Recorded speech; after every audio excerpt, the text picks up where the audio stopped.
নমস্কার। তন্ত্রমন্ত্রে আপনাকে স্বাগত। শ্রীকৃষ্ণের বিচার। অভিমন্যু মৃত্যুর পর শোকার্ত অর্জুন শ্রীকৃষ্ণকে জিজ্ঞাসা করলেন, মাধব বাঁচালেন না?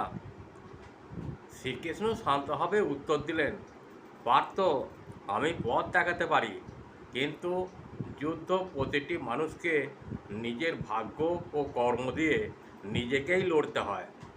আমি যদি আজ তাকে বাঁচাতাম, তবে পৃথিবী জানতো না যে একজন মানুষ একা হয়েও লক্ষ মানুষের বিরুদ্ধে লড়াই করার সাহস রাখতে পারে।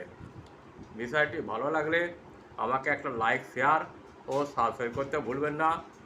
যারা আমাকে সাবস্ক্রাইব করেছেন তাদের উদ্দেশ্যে জানাই আন্তরিক ভালোবাসা ও বড়দের প্রণাম। এইভাবেই আমার পাশে থেকে সাহায্যের হাত বাড়িয়ে দিন, কারণ আমি কোনো টাকা পয়সা পাই না। অনেক বইপত্রও কিনতে হয়, বহু সময় ব্যয় করতে হয়। আপনাদের একটি সাবস্ক্রাইব আমাকে একটু আলো দিশা দেখাতে পারে। তাই অনুরোধ, সাহায্যের হাত বাড়িয়ে দিন। শেষে বলি, মা তারা, ঠাকুর রামকৃষ্ণ, মা সারদা, বাবা বামদেব সকলকে ভালো রাখুন, সুস্থ রাখুন ও সকলের মঙ্গল করুন।